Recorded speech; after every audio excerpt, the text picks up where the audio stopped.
Weather Team, certified by Weather Rate, sponsored by AC Designs.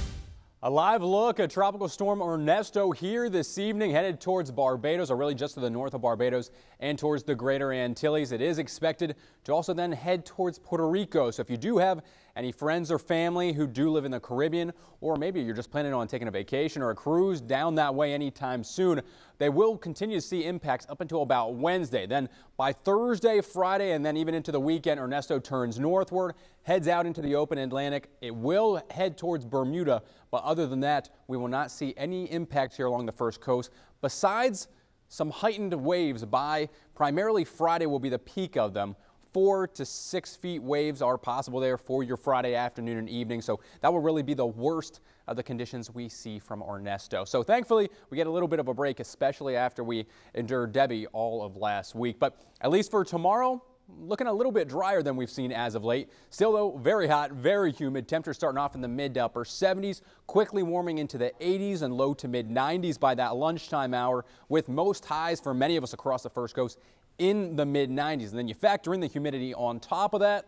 Many of us are going to be feeling like 105, 106, 107. So I would not be surprised if we do happen to see another heat advisory issued for tomorrow afternoon. With regards to your rain chances then, the flow continues to stay fairly weak out of the west and southwest. So we'll see a few isolated storms beginning to pop up primarily between about 1 and 2 p.m. And some of those could linger and push towards the coast closer to about 5 to 6. But overall, the rest of your evening then looking pretty dry. Again, a few isolated showers here or there, but nothing major that I would cancel any plans for. So overall, pretty nice night, and it's looking pretty good for the Jags joint practice with the Tampa Bay Bucks on a Wednesday morning as well. Practice, I believe, starts at 9:45. Stay hydrated out there if you are going out to watch the joint practice. Temperatures quickly warming into the mid 80s, upper 80s and low 90s then by the time practice is wrapping up just afternoon. So already going to be feeling like the triple digits there by the time practice ends.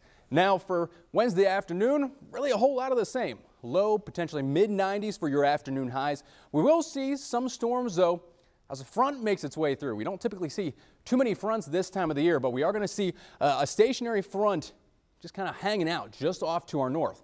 Then by Wednesday night and into early Thursday morning, that kind of slides into more of a cold front, pushes southward. We'll see some scattered showers and thunderstorms through Wednesday afternoon and evening, some of which could carry over into Thursday then as well. But big story is going to be some cooler temperatures and also some drier air. So as Ernesto turns northward, takes all that tropical moisture with him, we finally get some dry air pushing in across Jacksonville. Temperatures by Thursday, upper 80s, going to be a little bit breezy. So really, Thursday is going to be the pick of the week. Feeling very, very nice out there.